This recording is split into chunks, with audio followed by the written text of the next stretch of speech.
So you guys let me know when you're ready for Q&A. I'm going to hand it off to you guys. Thank you, Sarah.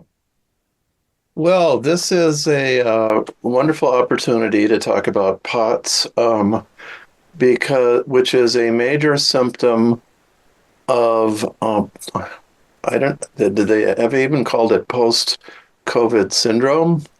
Um, so many people get weak after COVID, um, if they've had it any length of time, that is.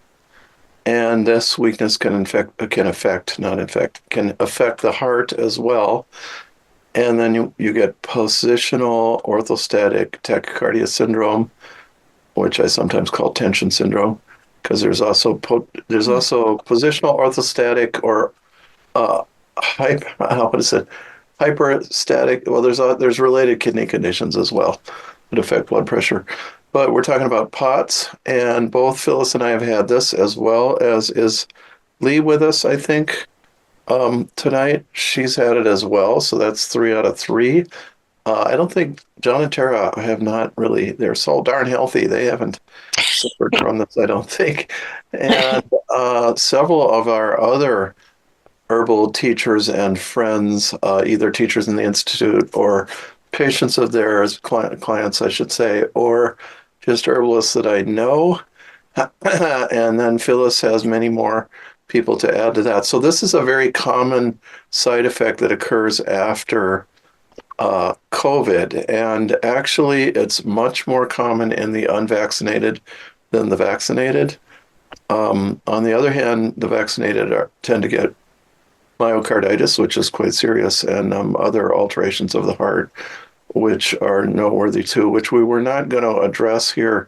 We're kind of keeping it to POTS, but I imagine we'll spill over into that as well. So that's kind of the premise of the class. Phyllis, do you want to?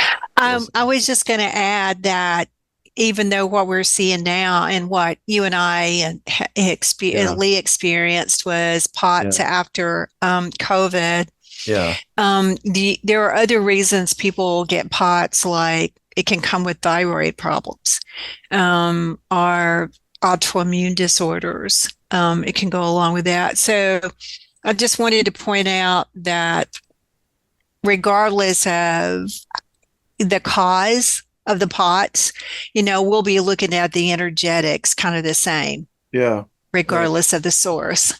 I just want to go over some of the common symptoms or physical characteristics that kind of go along with POTS. There can be a racing heartbeat, irregular heartbeat, or heart palpitations.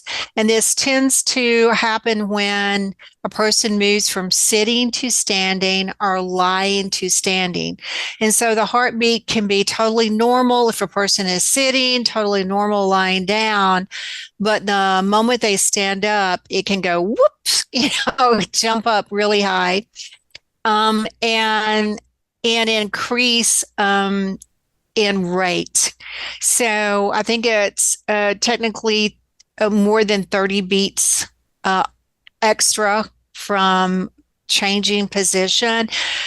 And medically, the most common test is the tilt table. So, but I think most people who have POTS really are aware of kind of like that change in their heart rate from sitting or lying to standing. There can also be lightheadedness, there can be nausea, there can be dizziness. There difficulty concentrating, kind of brain fog can go along with it. And there a feeling of not getting enough fluid in the body, of being thirsty a lot, or dry, having like a dry mouth.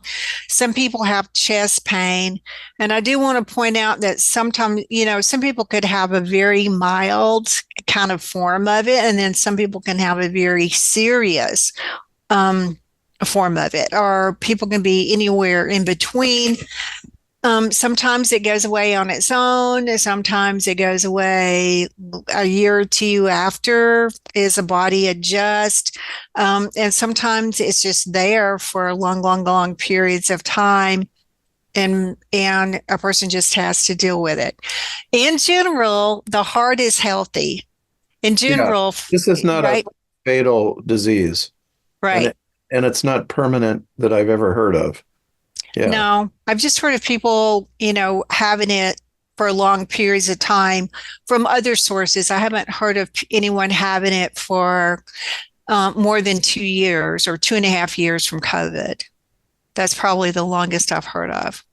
Yeah, I gotta say too, also, I'm more familiar with it with people lying down and getting it than getting from lying down to standing up.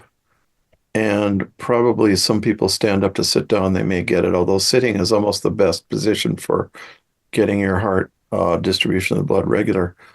But so that's orthostatic hypo, no, excuse me, positional orthostatic tachycardia syndrome. I wanted to point out, I haven't seen it very much over the years, but there is positional orthostatic hypertension and positional orthostatic hypotension, which are actually conditions of the kidneys where the kidneys can't maintain the blood pressure.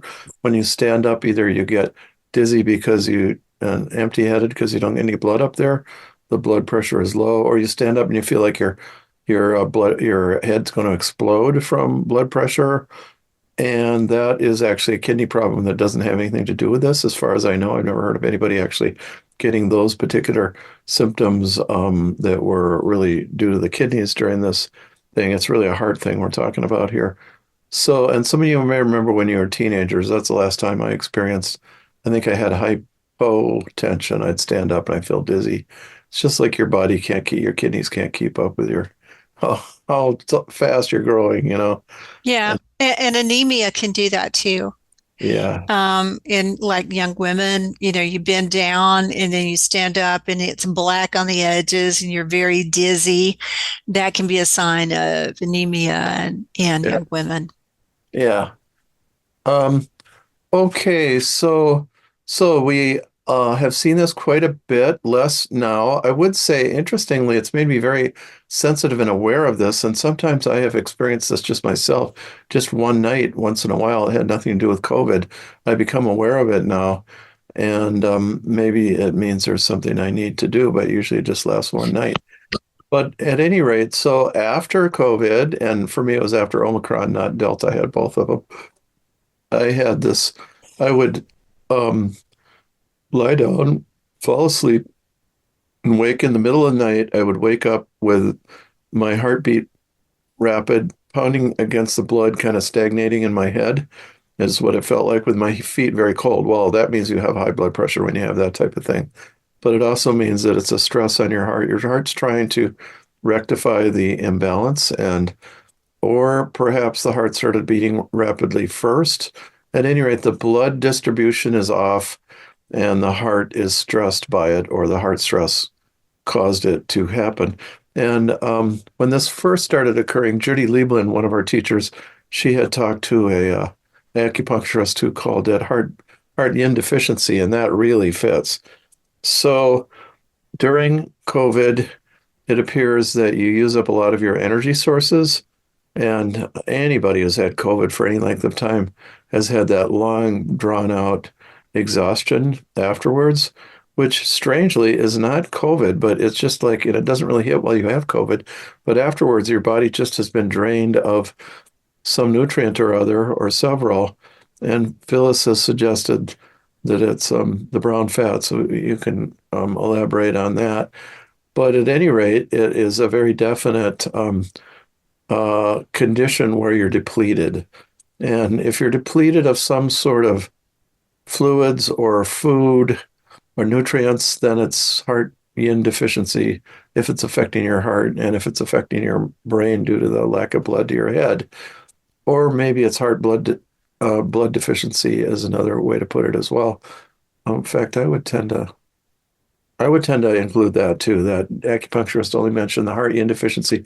Heart blood deficiency is when the heart's not being fed enough, and you get really what they used to call cerebral anemia, and you wake in the middle of the night just because the heart can't pacify the spirit, as they say in Chinese medicine. Fairly similar. We don't really need to differentiate them for our purposes here too much. Phyllis, do you want to describe the brown fat, white fat? Yeah, and let me do that for a second. So Yeah. within each of us, we have brown fat and we have white fat, and there's also now they've discovered beige fat, but I'm just going to concentrate on the white fat and the brown fat. White fat is, that what many of us are going to experience after this Thanksgiving and Christmas holiday season. White fat is our storage fat, and it is what we put away for future energy uses, and it does not contain mitochondria. Brown fat contains mitochondria. Brown fat makes its own energy. White fat is an energy source. Brown fat makes energy at the location. And brown fat energy is used to drive our nervous system, our organ systems, and it gets depleted really quickly when we are ill. And so it behooves us to build up our brown fat layers in between illnesses. So one of my theories is that with with COVID or any long-term standing illness, even like an autoimmune disease, even if it was lupus, our immune system is continually drawing on the energy from that brown fat, and we are not replacing it fast enough. So we end up in an energy deficit when we've been sick. So that's one of the theories I've been investigating. Another thing that I have noticed with myself with POTS is mine seems to come like during the night. Yep. I'll kind of like wake up because I can just feel the adrenaline has hit my heart. It's just like chunk. And it almost feels like my heart gives a little like twist or a little shake. And when that happens, I know the next day I'm going to be dealing with the elevated heart rate and the lightheadedness, and I will, be more conservative in my exercise routine, my energy outputs. I'll just do light walks, et cetera, and I'll change my herbs, in which we'll talk about herbs here shortly. And then this will last like several days, and then it's kind of like I'm back to normal. And that's kind of been my routine since COVID last year. But each time that happens, I get less of an adrenal hit, if that makes sense. So when I was first recovering from COVID, it would be like I would wake up in the night, pound, my heart would get hit with that adrenaline, and I'd just be racing. And, I'd have to do deep breaths, just get up, do some herbs just to calm down, just to be able to sleep the rest of the night. And the next several days, I would have that seriously racing heartbeat. And over a couple of weeks, it would get better. And then I'd have a couple of weeks of normality, and then it would happen again. But each time it's happened, I've noticed it's getting less severe, that there's less of a shock of adrenaline, kind of like our electrical energy hitting, so is it adrenaline? Yes, can affect it, but sometimes it feels like it is a dysautonomia, right? And so there is an electrical. I in my brain, I'm feeling like there isn't something wrong with electricity in my body at the same time. So. Yeah. Yeah. So, do you have any ideas about how to build up the brown fat? So the brown fat is immediately available for energy, whereas the white fat has to be broken down with, is it in the liver or by the cells?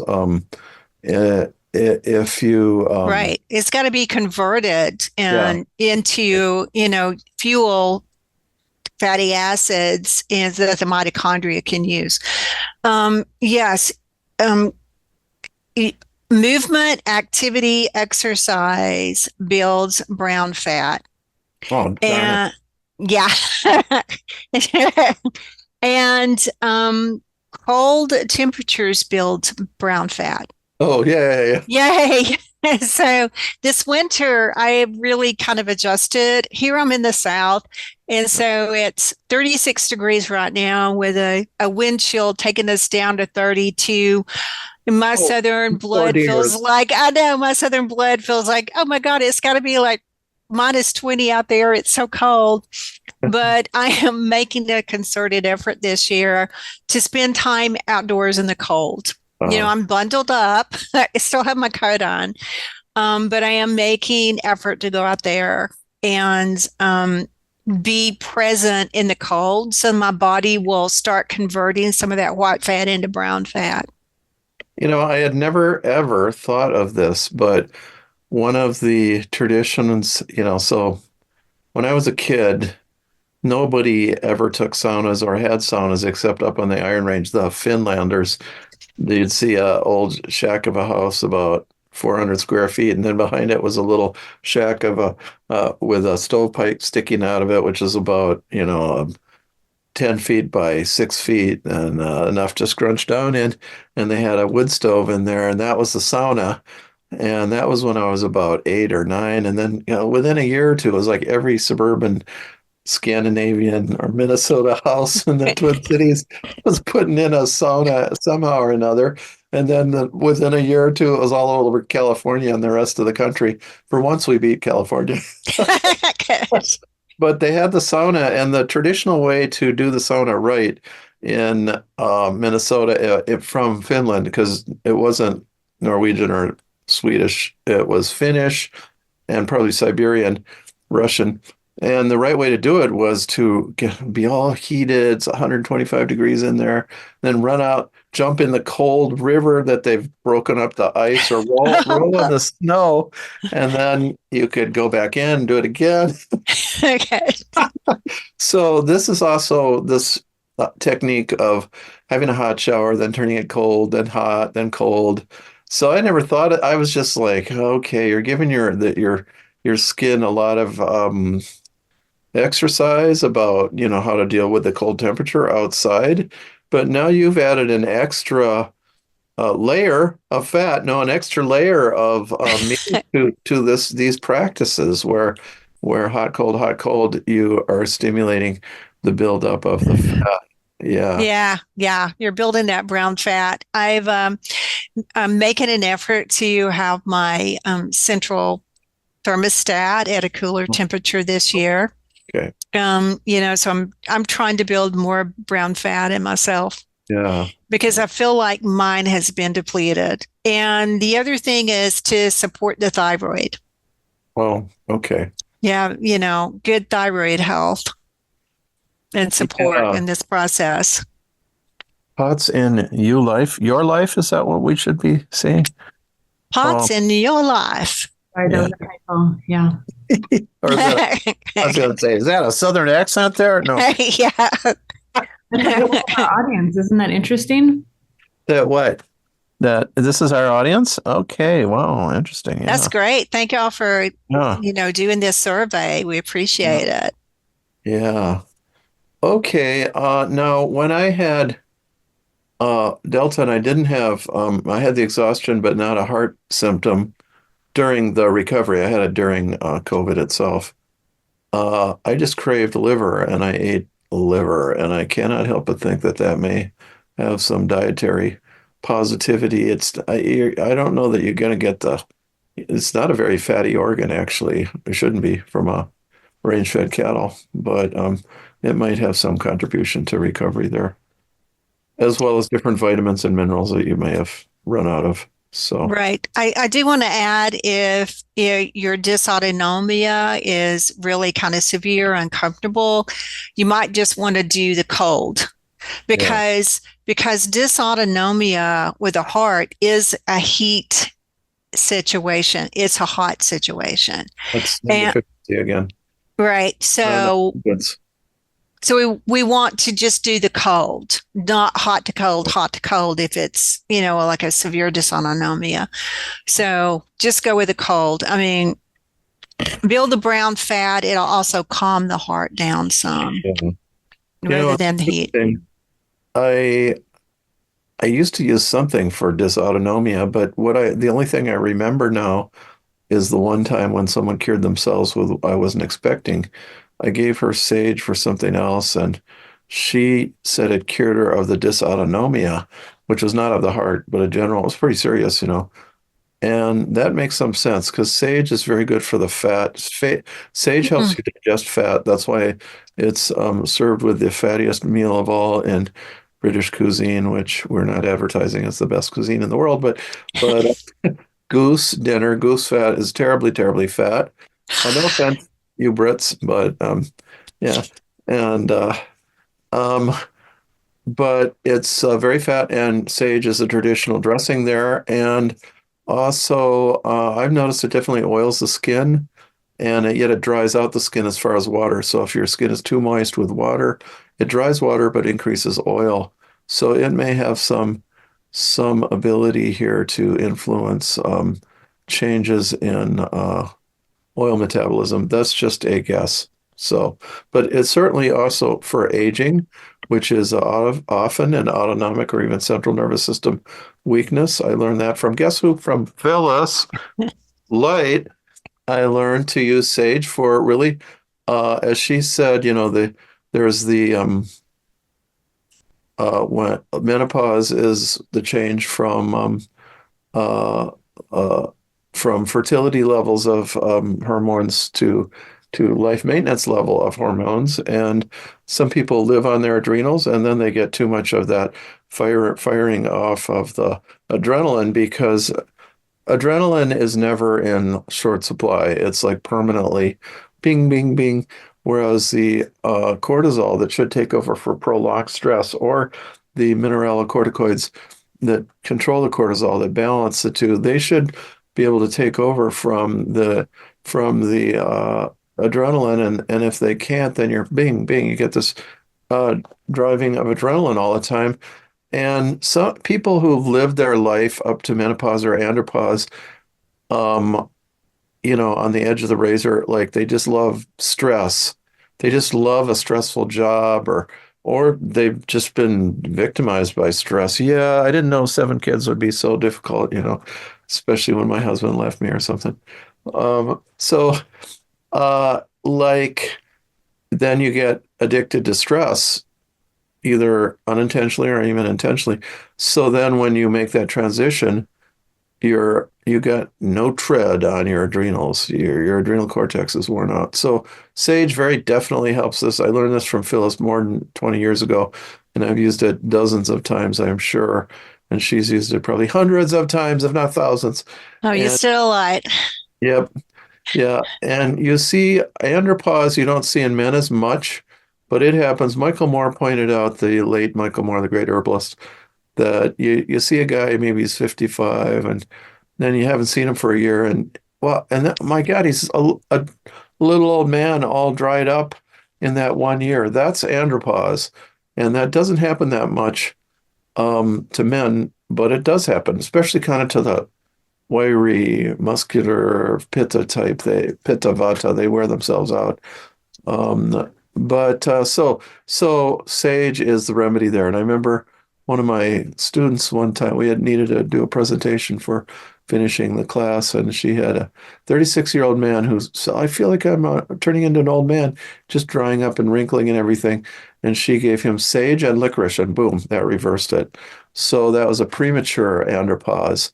And so that this makes some sense here. I didn't use this. I don't know if you did at all either, but No. see, this is the wonderment of herbalism is that you learn to think differently. You apply one thing you learn one way and you apply it in another. I'm almost sure that this would be beneficial. Here, it's very similar to menopause. You or andropause, you used up your available good quality fats and oils, and even probably your bad ones too, some of them, dealing with the disease, and now you don't have as much reserve in that adrenal cortex in particularly. And as Phyllis pointed out, this change from reproductive levels of hormones to life maintenance is a change from the gonads to the adrenals, to the adrenal cortex.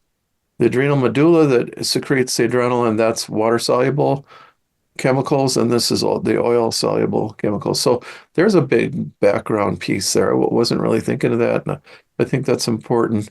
And we still haven't even gotten to some of the more cardiac specific herbs and stuff, but there's a good background. Let's see, any more things we can say about fats and oils, or brown and pale white? And I think that's kind of like a good overview, without, getting into great details. I'll say one thing about the kidneys because we've mentioned kidneys. Yeah. And I just read this as a tradition, and I'm going to think how to say it.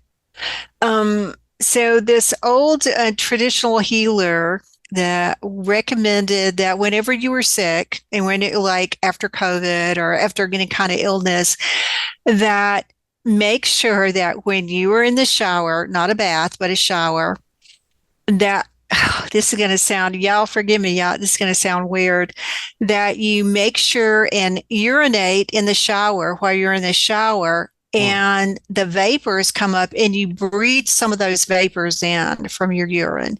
Wow.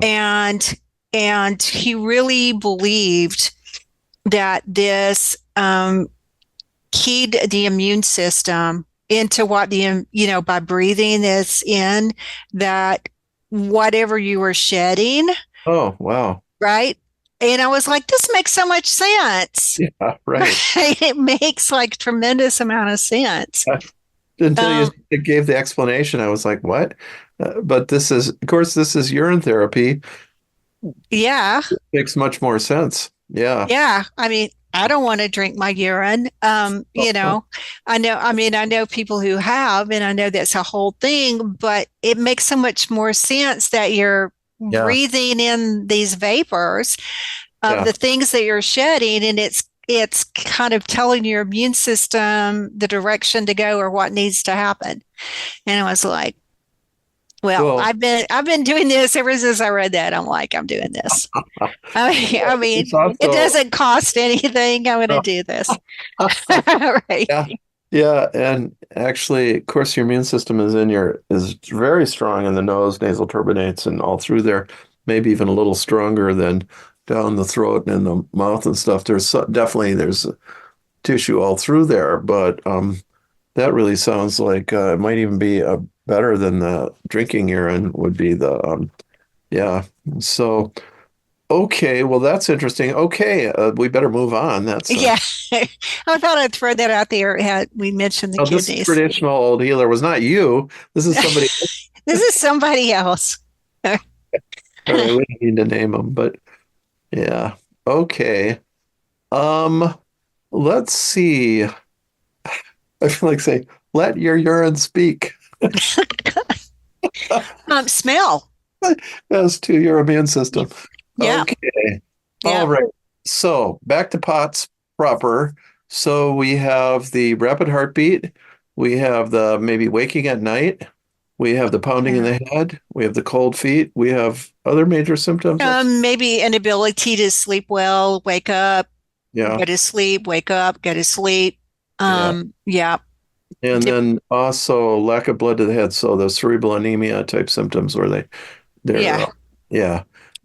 blood is pooling in the lower body, like low blood. Southern folk medicine, low blood. And it's not moving, which is now making a strain on the heart because there's more blood below the heart and body's got to get it up. Or the opposite, because I feel I have high blood and I experience the high blood because when I lay down, I'm sitting all day long, my blood tends to pool. to go downward. But if I lay down, then boom, the blood coagulates in the head or it settles in the head as well as the feet and everywhere else. So that means the high blood gets worse at night. So that's what I experienced. My feet would actually get quite cold while this was going on. And then, and if you have diabetes or anything, it's going to make that worse and high blood pressure because there's not as much blood going by, past as many cells dropping off insulin or And some people can go low blood, and then a few days later, low blood pressure, and a few days later, they've got high blood pressure and kind of swing back and forth between the two. yeah. And You know, actually, low blood usually has low blood pressure, and high blood usually has high blood pressure. yeah. And yeah, again, old Southerner at the doctor's office. I have high blood. Yeah, they want to say high. I have high blood, but I have high blood but pressure because that's how the doctors say it. So, uh, so they're not exactly the same, but they're very similar. Um, and I've seen more of the high blood, maybe just because I just have it and myself on when I'm well, even relatively during the summer, especially. So during the summer, your head gets all congested and hot because there's too much blood in the head. Got to move it down. Well, so the remedy that I found that really worked for me, this is my departure into the Potts remedies. The remedy that worked for me was wild cherry, and then I started using cherry liqueur, and we have a very, very good cherry liqueur in Wisconsin. Goodland is a brand. There's also a company in Oregon that makes a cherry liqueur, which is it's like medicinal. It's so good. In fact, they made a hawthornberry liqueur, which is like, wow, this is a cheaper way to get hawthornberry. But I can't get that brand. I can't remember what it is now, but I can't get that Wild Woods or something, wild something. But I can't get it outside of California and Oregon. But so maybe some very, very fine specialty shop might have it. But at any rate, so I switched to cherry liqueur, and that would bring down my blood. And I have some cherry liqueur that I have some little half a shot glass in the summertime in hot weather. So I was used to that. So when I started having these symptoms, I thought, oh, I need the cherry. And I don't know why at the time, but I can understand it better now. I started taking Shazandra, and Shazandra tastes much better. Here's a hint. Shazandra tastes so much better when it's mixed with cherry juice, cherry liqueur. It's a dream combination because Shazandra really tastes bad. I mean, kind of yucky, and salty, sour, bitter, sweet, everything wrong altogether. And cherry just mixes with it very well and is very sympathetic.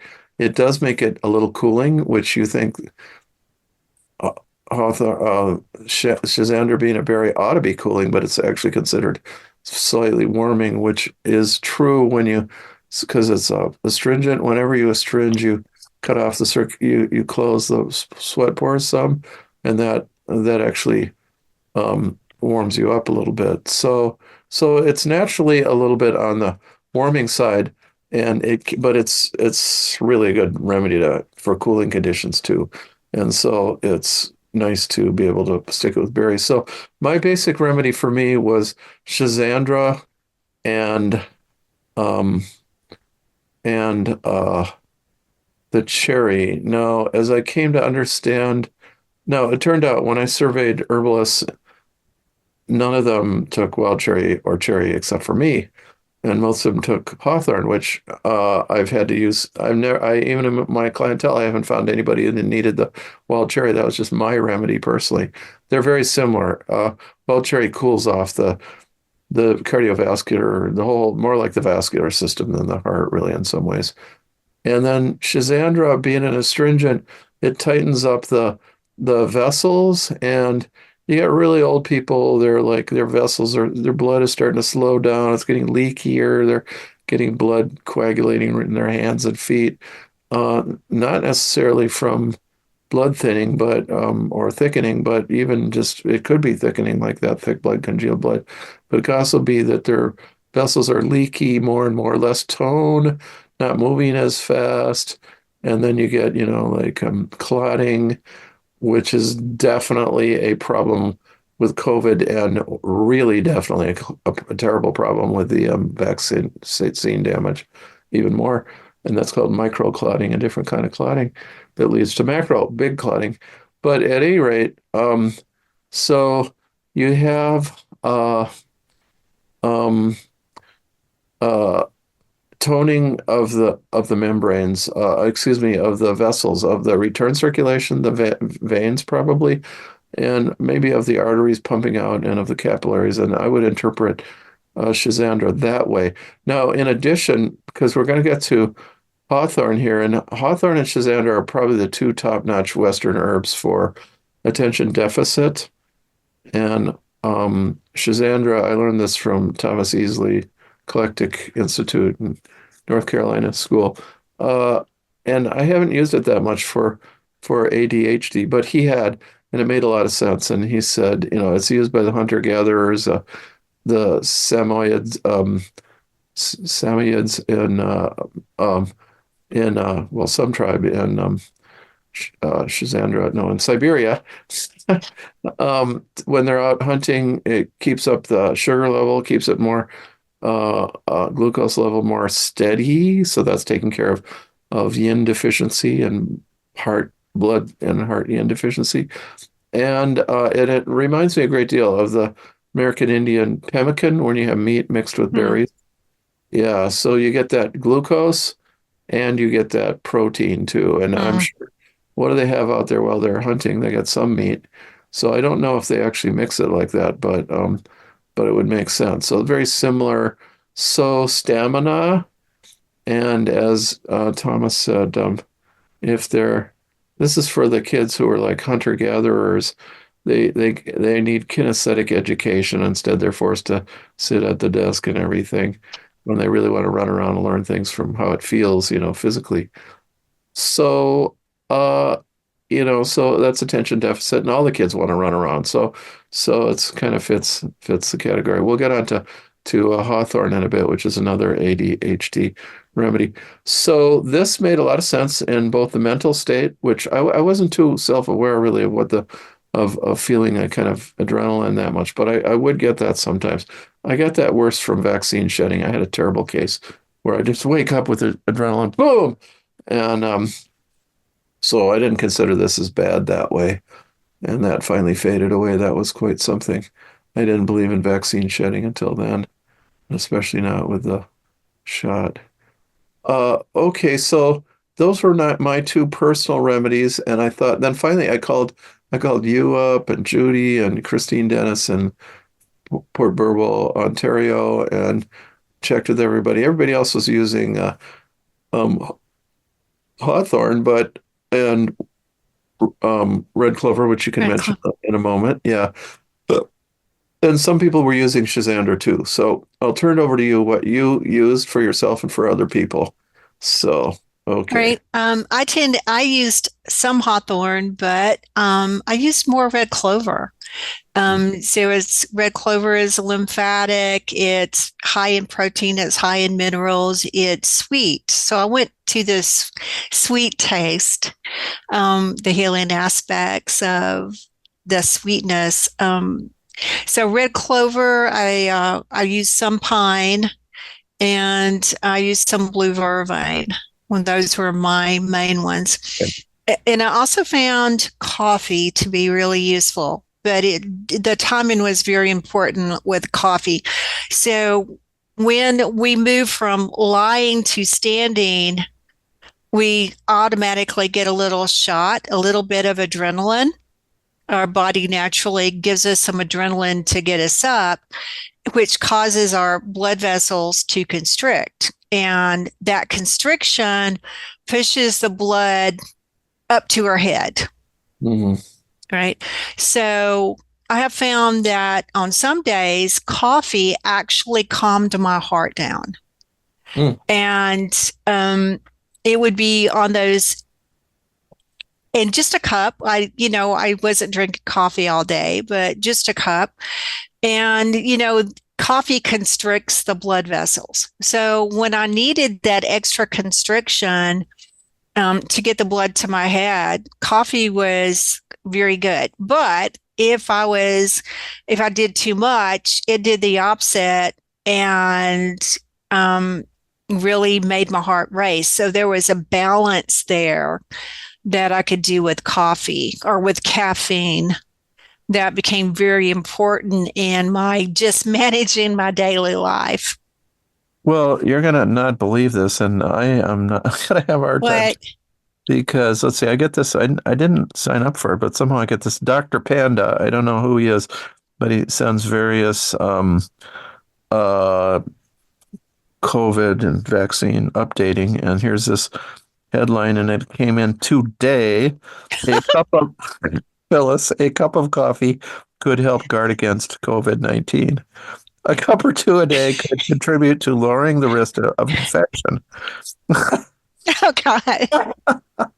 Is that, yeah. A study investigated the potential of coffee to inhibit SARS-CoV-2 infection and identified its underlying mechanisms. The findings revealed that both ground and instant coffee effectively suppressed the entry of SARS-CoV-2 variants into host cells. Well, if you're already infected, then it's going to work. And if you're not infected, it may protect you. And this included the Alpha, Delta, and Omicron strains. The That's inhibitor, wild. effect of coffee was not diminished by the addition of milk or sugar, but that would have other side effects. But that's nice to know too.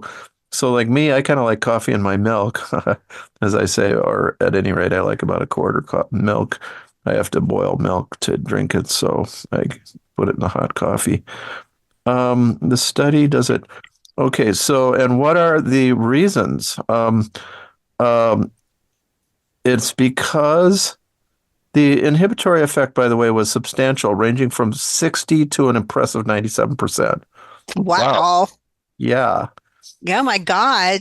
Everybody's going to rush out and buy coffee now. Yeah. Right. Right. And this was due, they proposed to polyphenols. Well, that they are very healthy. That's the Grace? oily part of going to be the oily part of coffee. There's polyphenols in olive oil, I believe, too. And yeah, chlorogenic acid, that would be okay, various health benefits. Isochlorogenic acids. Okay, decaffeinated coffee. Good news for those who lean towards decaf. The study found that decaffeinated coffee retained its efficacy. Human Ooh. trial, on and on. Where's the name of the study? You can read the full study here. Let me press that button. I'll give you the name of it. Now, since let's see, is this right? No. Okay. Please let me.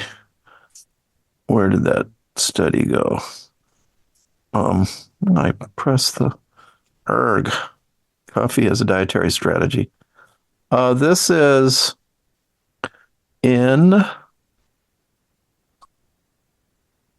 Cell and Biomedicine, but Cell and Bioscience journal, I guess. Part of the Springer Nature. It's connected to Nature magazine. It's at least Springer. They're a major publisher. Coffee as a dietary strategy to prevent SARS-CoV-2 infection. And so I'm accept all cookies. Yes. And how do I get? Yeah, I want to. Well, okay. It was published on November 14th. Coffee as Lee, maybe you can write this into this thing. Coffee as a dietary strategy to prevent SARS-CoV-2, CoV-2 infection in Cell and ampersand Bioscience. So I can't easily. I'm gonna She's Lena put it in the chat. Somebody put it in the chat. Yeah. Okay, so It's great. yeah, I can't actually get the full. I'm trying to stay tuned to being here with Phyllis rather than. So I didn't really get the names of the authors and stuff. Okay, so wow. I know it's crazy, but I really found it helped my heart if I didn't do too much or if I spread it out over the day. I just would do a cup and then maybe in the afternoon I would do another cup, and it was not keeping me awake at night. Well, I'm glad decaffeinated is included because boy, does coffee keep me up. If I drink a cup of coffee, I gotta pee like once every 2 hours for the next 24 hours or something. So it is very awakening that way. Okay, well, we might as well mention the other bad habit. Well, alcohol does not help, but tobacco. So I was at the conference of Trinity Institute College, whatever they're called, Trinity. They're a naturopathic school in Indiana, and they have a big conference, and Dr. Brian Artis was there. And I was not a great fan of Dr. Artis, but I must say, I see him in person. I was converted some, although he's a little bit self-taught, even for me, on science, and he goofed up some science things. And it's like, no wonder I kind of have a hard time with him. But boy, had he discovered an important thing, which is that early on, right at the start, they were very concerned at the beginning of the COVID coronavirus pandemic, as they called it, that definitely was a pandemic, since virtually 90, I think 100% of people have gotten it. They pretty much estimate at this point. But right at the beginning, they were very concerned for smokers, like, oh, they're gonna get it and get sicker. And it turned the opposite, that the smokers were protected, and that more and more research showed that tobacco protects you against coronavirus, and that the nicotine goes to the nicotinic receptors, that ACE2 receptors in the lungs, which is what COVID attacks, that they are nicotine sensitive. And then on a lot of these immune cells, the T cells and things that are affected by COVID and the vaccine, that they have nicotinic receptors too, and that is and that therefore tobacco blocks this. So he had come up with just putting a tobacco patch on for a week. In fact, there was a study. He didn't invent this. There was a study, 70 people, all good results versus the placebo group. And then they just took 4 people and examined them carefully, day by day diary, and they all did better. They were all long COVID, by the way, people. So this has a good track record with long COVID. He believed short COVID, I'm sure, too. And perhaps also he believed, I don't know that there was not scientific research on this, but he felt also side effects of the vaccine. So tobacco as an all-around remedy. Now, I did mention this recently in another class. I can't, maybe it was a class on skullcap, because not only because COVID, snake venoms, and rabies all hit the nicotinic receptors, which is why monoclonal antibodies were used against COVID for a while. And they are also used against snake bite. Okay, um, well, I was listening, and it's like, oh, well, skullcap is an old rabies remedy, and I don't care what regular scientists say. It's well documented in early American history, its use. And uh, and then I started reading when I was studying for the skullcap class, and it came up as wow, it's a rattlesnake remedy. You and I talked about this, I think. Yes, we did. We did. Yeah. And then lo and behold, of course, it was one of the favorites in coronavirus right at the beginning, because it's Yes. used in Chinese medicine as a antiviral, not really anti-coronavirus necessarily, but antiviral. And so a lot of people used it. Stephen Buhner publicized it, and it was widely used. A lot of people felt good about it. And also, I mean, I had one correspondent early on in the epidemic who was warned before COVID hit. She said, Chinese skullcap. Now, Western skullcap is almost identical too, but and then I remember her saying she dreamed of a shark, and it said on the side, it said COVID-19. And she got very sick, and being prepared and taking, um, uh, skullcap, maybe other things too, helped her a lot. So at any rate, we have the option here of tobacco, or in herbal medicine, we use lobelia, which is lobeline sulfate, which binds with the nicotinic receptors. So I'm actually carrying around a bottle now of lobelia, 1 part lobelia, 4 parts skullcap. So you never use lobelia as the major part of the formula, just as the minor part, because it's a wild and crazy remedy. And so I don't know. I can't say that it made me feel any better, but I certainly like having it around. And Well, would also, both of those together would also relax the heart and it would help with the POTS too. It'll relax the tension. It'll lower the adrenal, yeah, um, release of adrenaline, I should say, and help move into parasympathetic. So I could see where that combination, you might yeah, even throw a little passion flower oh, in with that too. yeah, Now, for people who have POTS and their blood pressure goes up, I yeah. would recommend the blue vervain in that combination, like Okay, blue vervain, skullcap, passion flower, yeah, touch of lobelia, yeah, right? yeah, For people whose POTS takes their blood pressure down, yeah. you can eat more salt. You get to eat more salt. God. Well, Which is one of the fastest ways to nourish the adrenals, but to get the blood pressure up. So making sure you have electrolytes, which now when we talk about electrolytes, we're really talking about minerals. So I found for myself, I needed a whole lot more of those minerals and electrolyte formulas with pots. And it just became my daily kind of thing to put in my water was a little electrolyte formula. And uh, it really did help. Getting those minerals into the body really, really did help.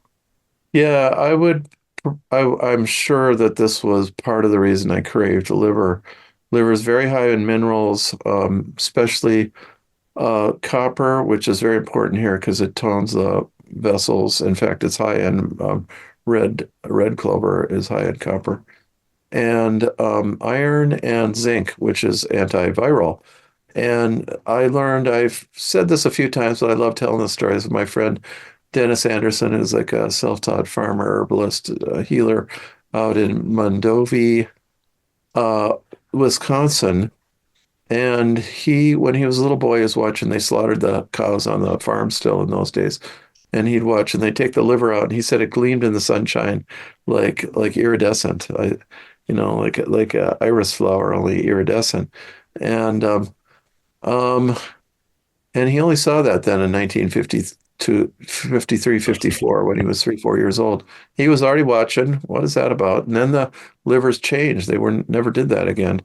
And then he got to know a big game hunter from the Arctic, and he said, "Are the livers like that up there?" He figured there was some environmental change. He said, "Well, that was true until the mid 60s, and that changed."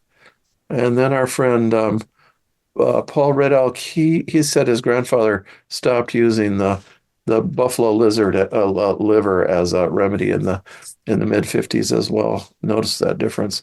So the liver is not as good as it once was, but it's still where we have a tremendous amount of um, of nutrients, minerals. So I too also got a thing of minerals, which I use more than I am now. But Yeah. so some more hints. Yeah. Yeah, another little hint with the POTS is, because the blood is pooling in the lower body, there's Yeah. also this major fatigue. So there's this kind of desire not to do a lot. Like I'm tired, I just want to lay around and rest. So there's this catch 22. You have to get the circulation going. Wow. You have to get the circulation moving. And Yeah. that means you have to move. And, herbs that to increase circulation are super helpful. Like the red clover helps increase circulation. Cayenne helps increase circulation. So move I know you're tired. I know your heart is not happy, but even if you just like move a little bit, or even if you just sit on your couch and do your legs like this Oh, to get the blood moving, you've got to get it out of the lower body. You got to get it moving. And as soon as it starts moving, it'll take some of the strain off the heart. So I wanted to throw that out there before hmm. we Before run Terry out. makes us answer questions. Yeah, we have to get that circulation moving. So, garlic, I help move the circulation. American ginseng, will help move the circulation. Of course, we mentioned hawthorn, motherwort will help calm the heart, Yeah. move the circulation. Also, valerian will calm the body, move the circulation, and make sure you have enough fluid going in and that you have a large enough blood volume so that it moves. So you can't be dehydrated with POTS. You No. know, you got to have enough fluid. Yeah, I want to throw in rosemary too. Rosemary is my favorite for low blood, that it brings the blood up and it puts more blood. For some reason, it has a affinity to the bloodstream of the nerves, which you wouldn't think of Mm. them as having their own blood supply, but they do. The spine and the brain, and then probably the areas where the autonomic nervous system is richer. So the rosemary has a good spreads out the blood. I think it's also actually for headaches and for high blood too, but it's especially good for low blood. It just kind of straightens out, smooths out, normalizes the blood flow. Matt and Phyllis, if you would speak for just a moment, you have an upcoming class on the cardiovascular system. So, of course, we're focusing on POTS here, but of course, this is overlapping with the cardiovascular system. And how is this upcoming three-part class, three-part series? Was it going to include, and how might it be different or complementary to what we're exploring tonight? Well, let's see. So, actually, cardiovascular system is one of the few systems where the conventional biomedical viewpoint is somewhat holistic. They long ago realized that the condition of the heart was dependent on the condition of the vascular system and vice versa to some extent too.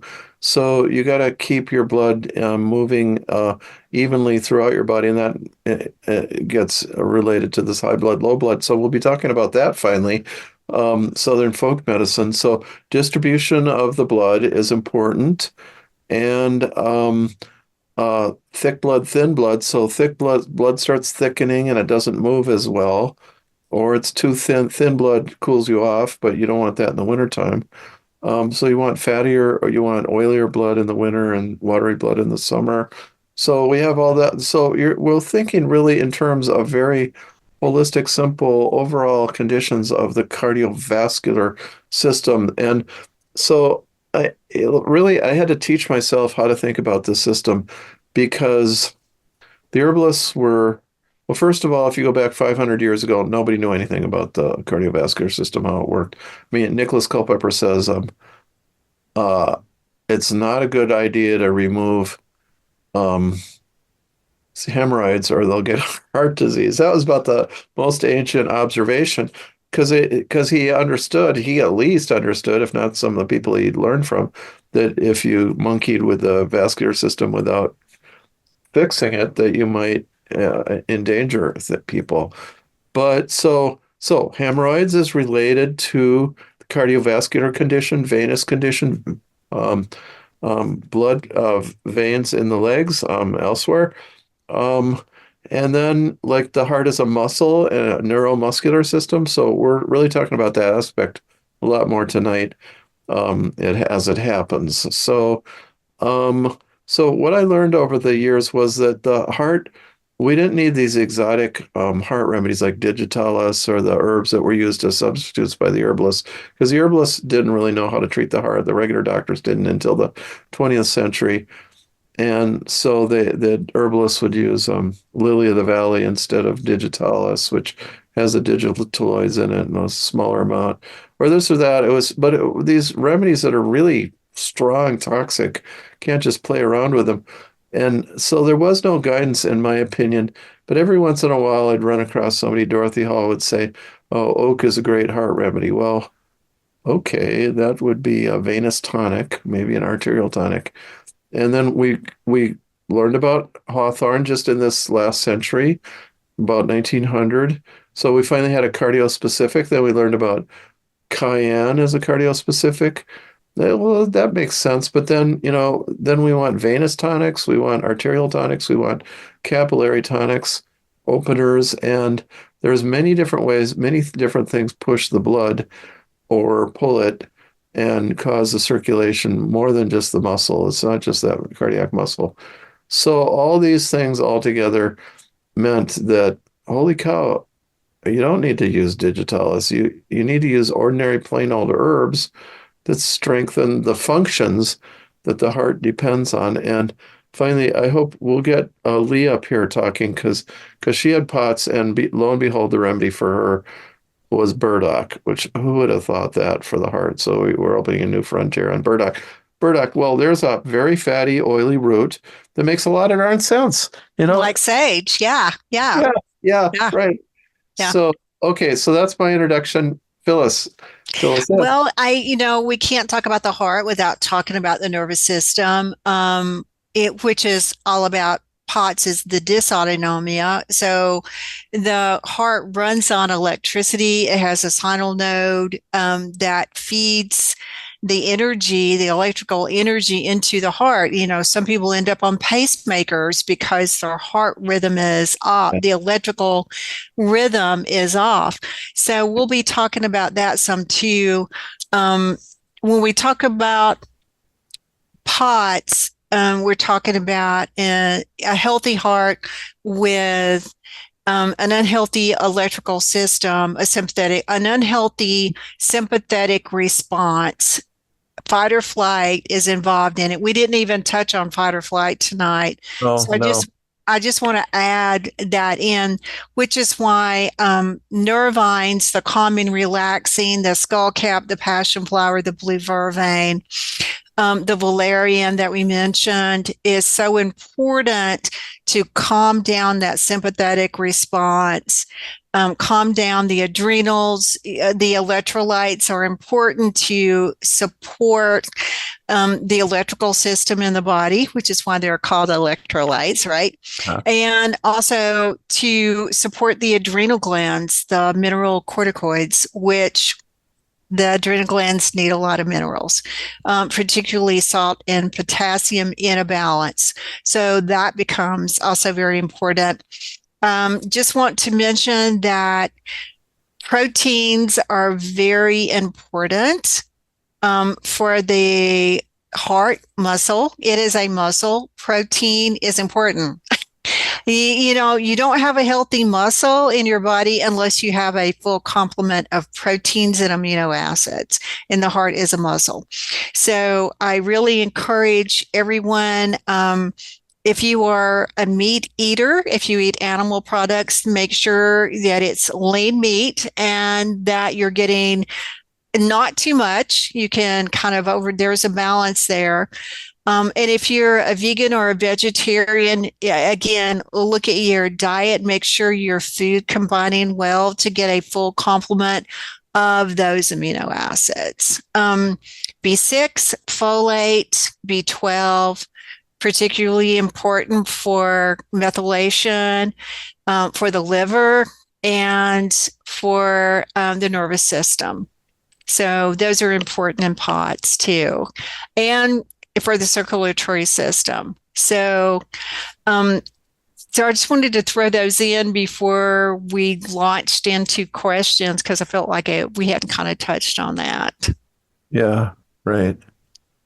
Wonderful. Okay, good. Shall we dive in? Yep. Katie says, before COVID, I learned that POTS was commonly associated with Lyme disease. Have you encountered this also? Not in the same way. I wouldn't. Yeah, I would say no, personally.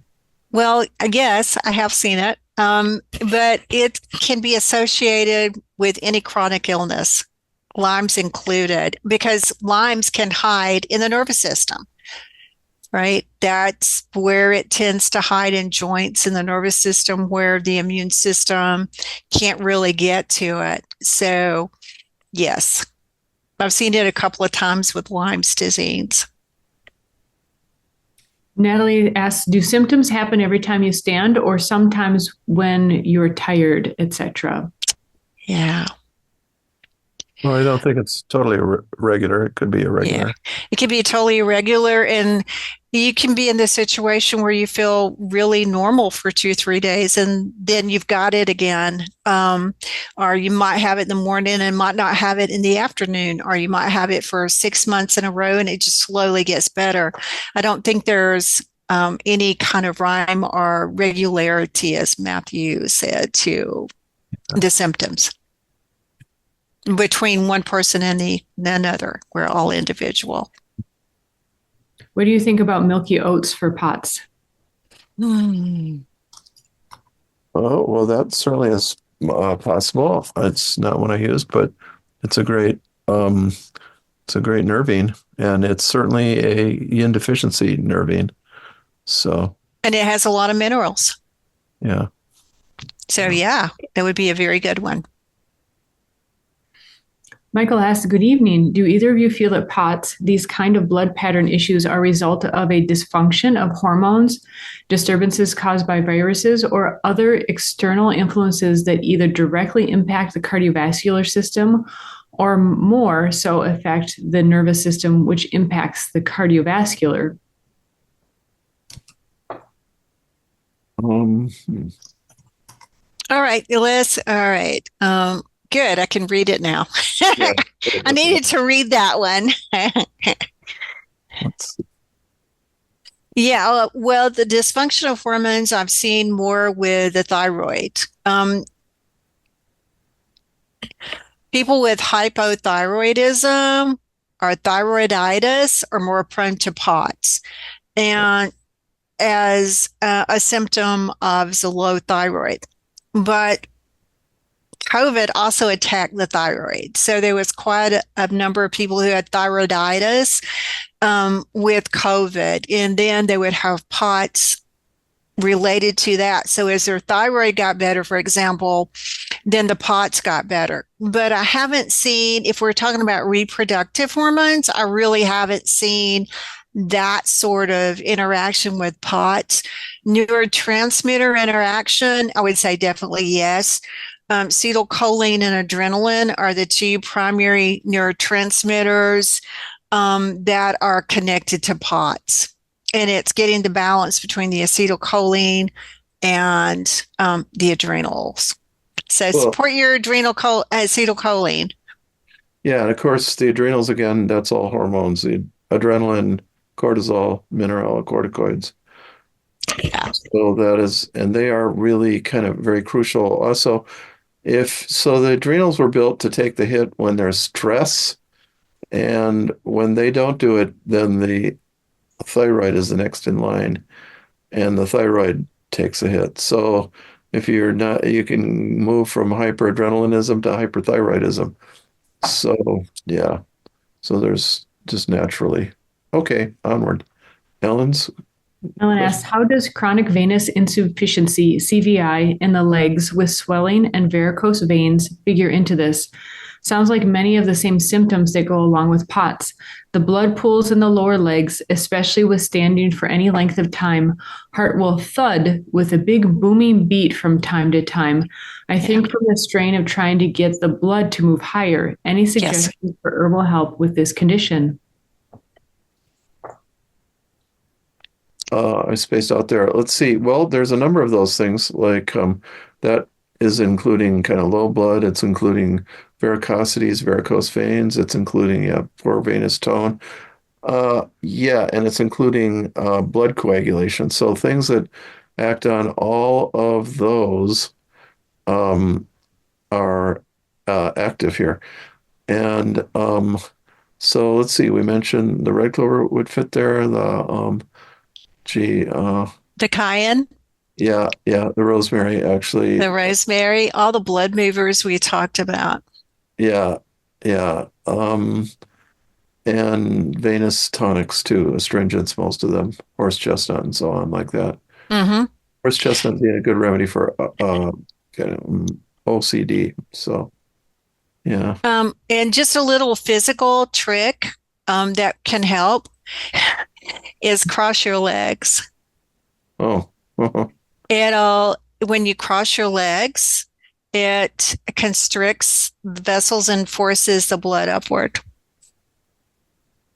Yeah. Yeah, And it's just a little neat, quick thing. I mean, if you're standing up and the blood is pooling, cross your legs before it gets to that point. And I mean, it's just put one leg in front of the other while you're standing there. and one thing I learned from rereading some of Kim Dudley's writings on yarrow. He was a great herbalist from Canberra. He's been dead about 10 years. He said yarrow was very good for toning the vessels. This explains, I mean, yarrow is not exactly a blood thinner, or it's a blood normalizer. It gets rid of blood clots, and it also clots in a wound. It's a normalizer that way. But as he was describing it, I was getting, oh, I see. It really acts on the tone of the vessels more than on the clotting factor. It's not known to have coumarins or anything like that.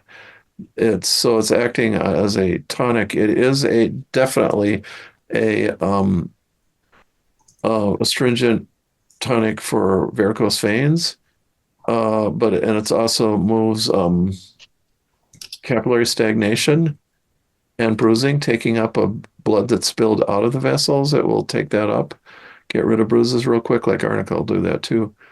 And according to him too, finally I realized, oh, it acts the other way, that it will tighten the vessels and keep the blood from spilling. Plus, if there's a cut in a certain area, move the blood away from that area to other parts of the body and cut down on the bleeding that way. So yarrow is a good remedy here. And yarrow just made so much sense. Began to understand. I was like, oh my God, there's so many things I could use it in with this type of situation. And finally he said, yes, and it's high in copper, and therefore it's good for the vessels. And blood building, even indirectly. Okay. Rah rah for yarrow. Rooting. Yes, it's a good one. Yeah. Anonymous. There's a couple. Okay. I am a sober person and do not drink, so the cherry liqueur will not do. So just the cherry juice. Also, I'm allergic to the late weed mix. Wisconsin girl, any recommendations versus using sage? Wait, you're allergic to the late. Okay, so we're talking about the garden sage. I don't know if you're allergic to that. Salvia officinalis that you grow in the garden. So that would be more the problem there.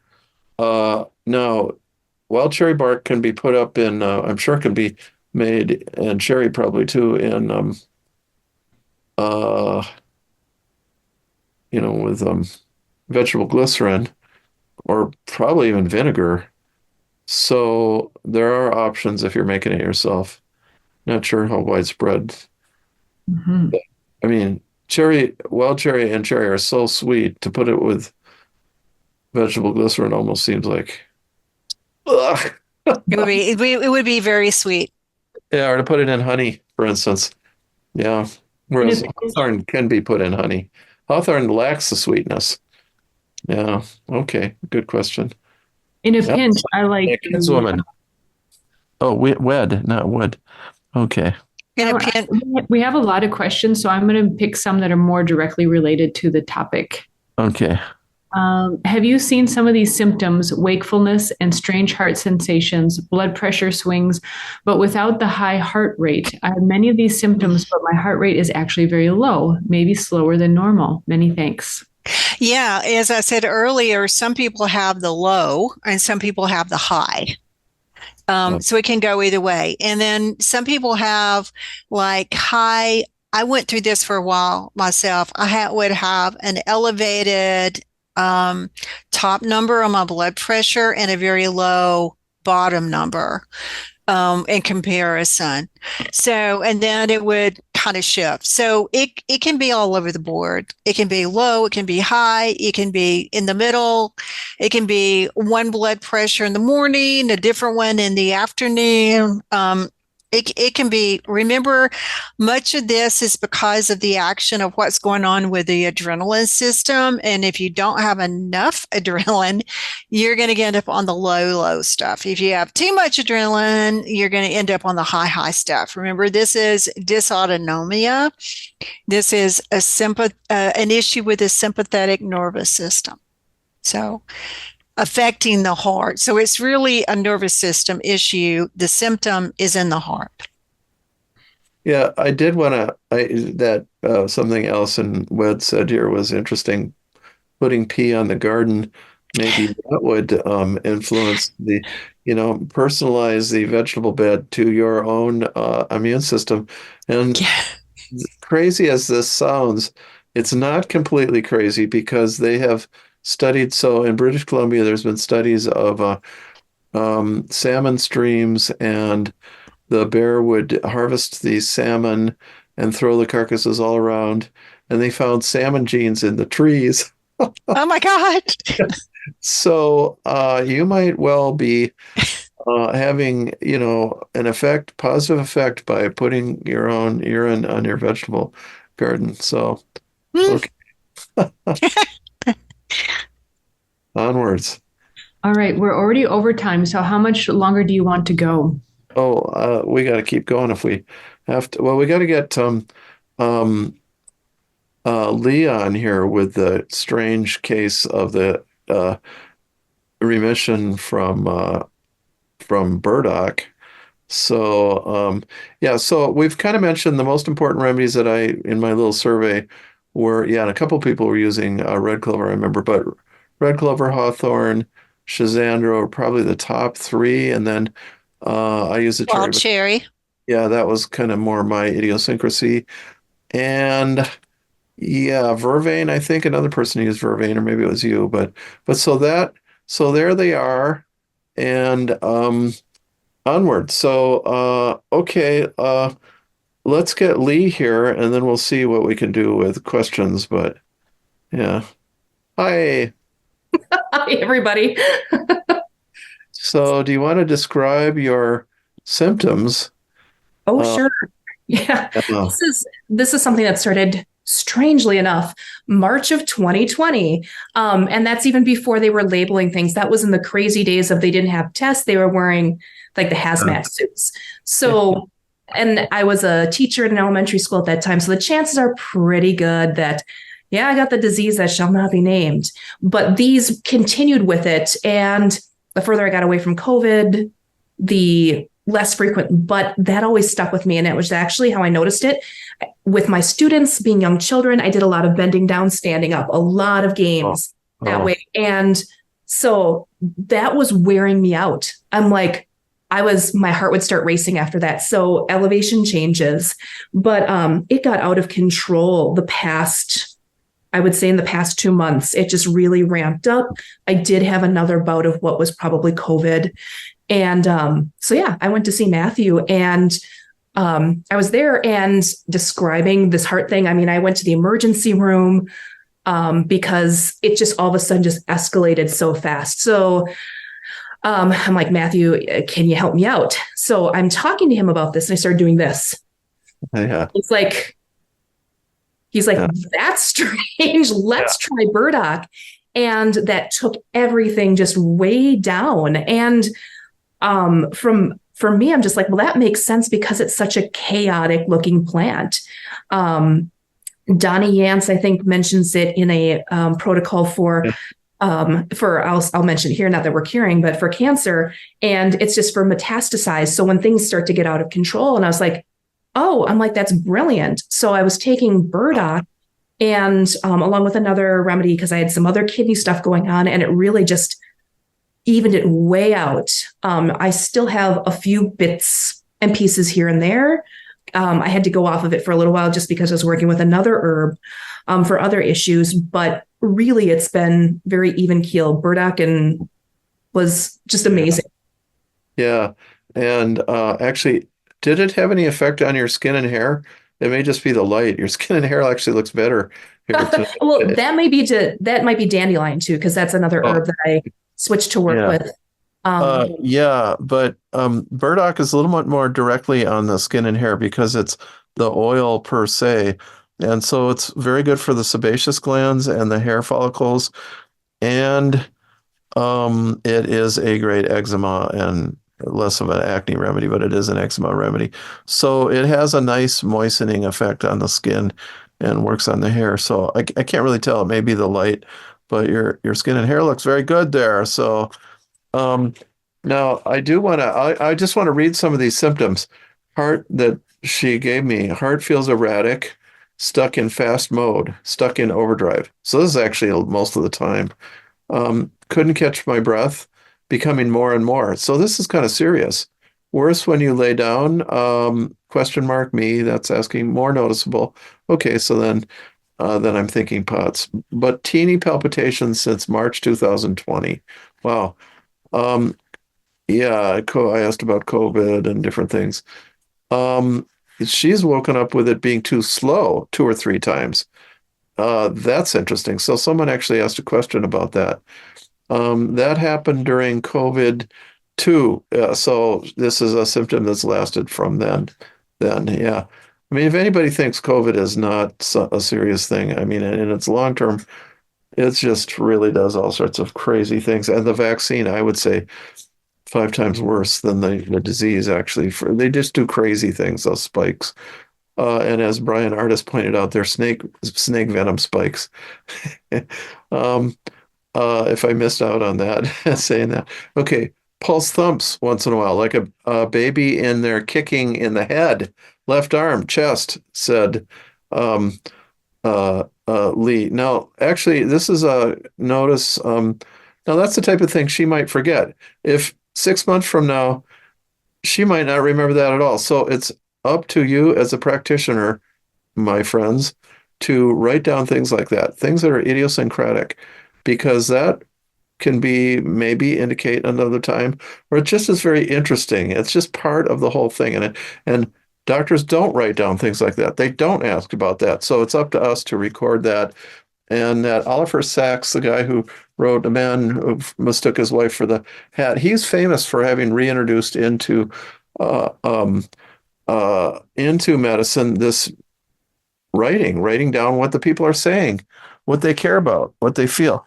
And here's interesting. I asked, do you hear it in your ears? No, just some pressure in her ears, but she didn't hear it. Well, that got rid of a remedy. So nothing is really making sense here. Okay. Okay. Here's something that comes up with COVID and the vaccine. I stopped feeling connected to the light. Just to spirituality. Okay. And then finally, after all this, it's at the bottom of the page here, observation, fretful hand wringing, mild. And then that was like, oh, we have to test burdock root. So finally that turned the table. So thank you, Lee, for sharing that. So, and by God, it had a very strong effect on the heart. The other remedy we will mention here was juniper, which is very strengthening to the kidneys, especially when they need a heating remedy. They're too hot if you have a kidney infection, you don't want them.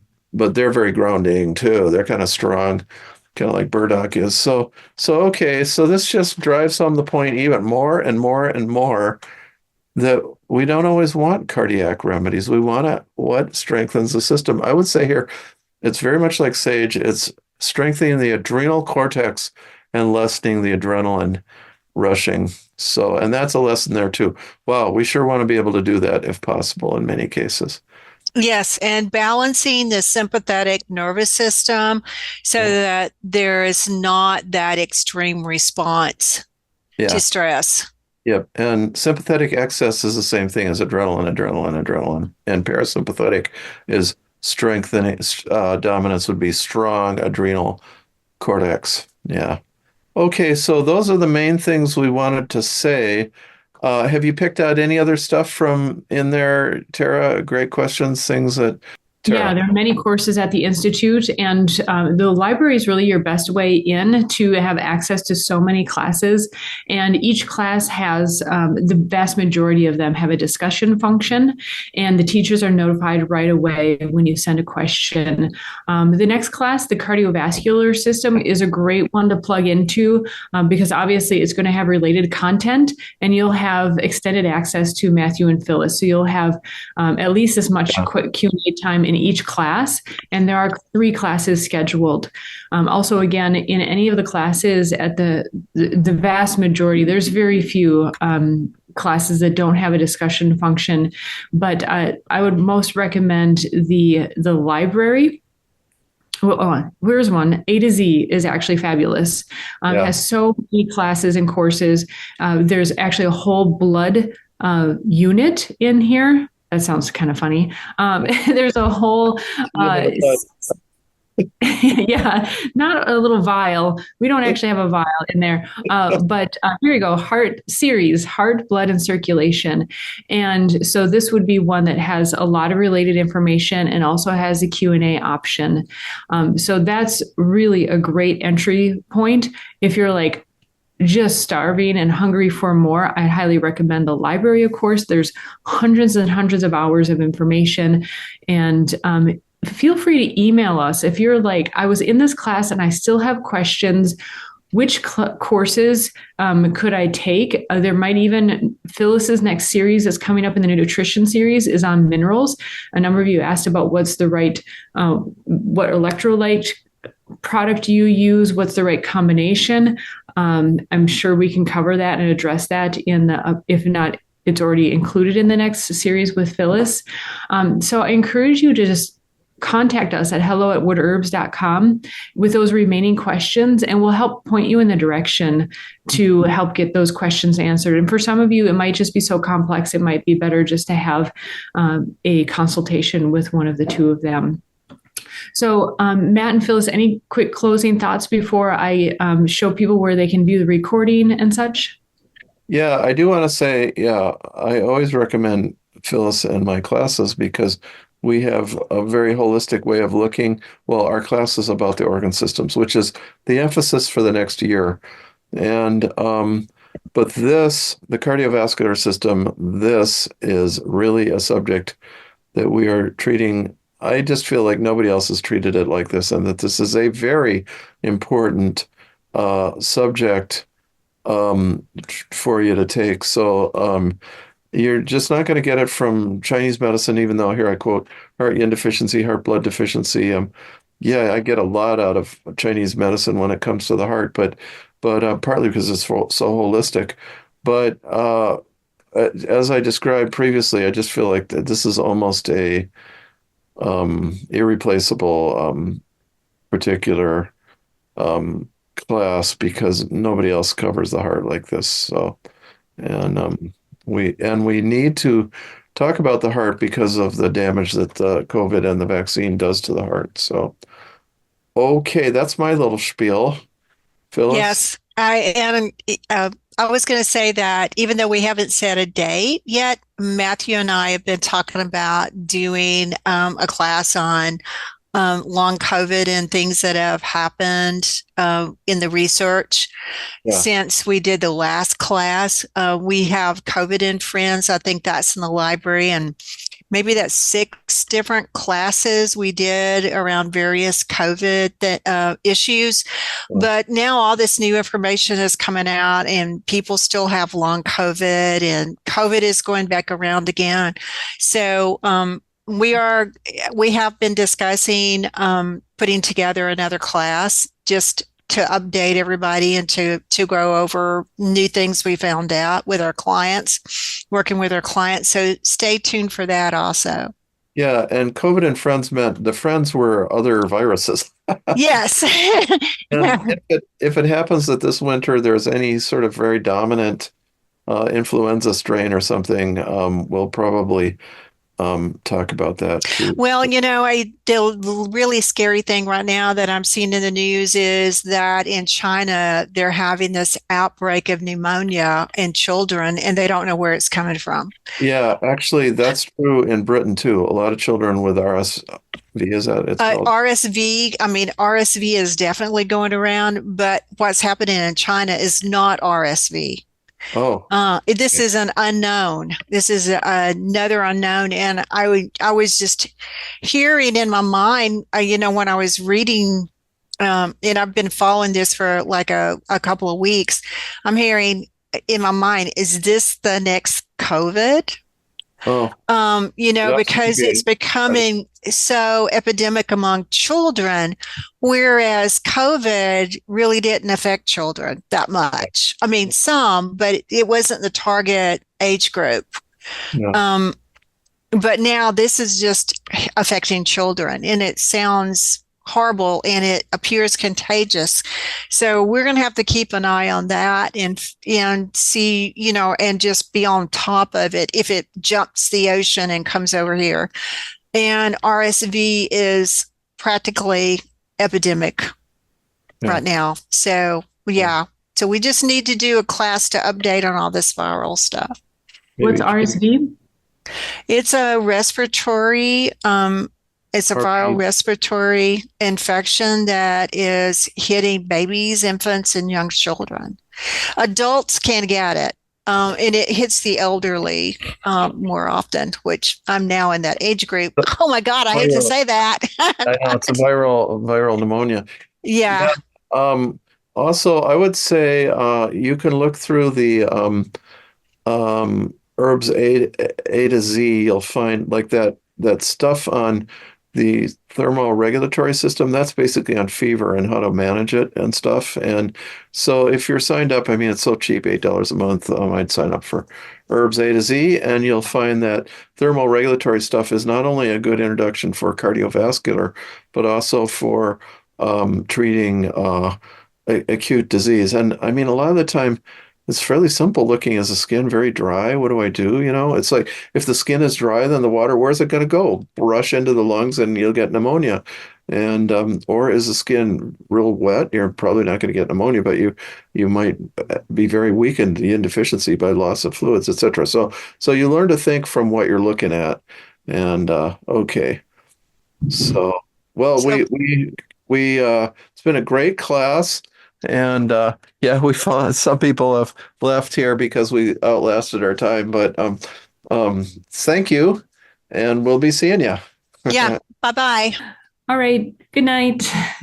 Bye-bye. Thanks for joining us. If you are interested in learning more, you can visit our website at matthewwoodinstituteofherbalism.com. You can find all of our social links in the description below. Also, please subscribe to our channel so you can keep up with the latest videos.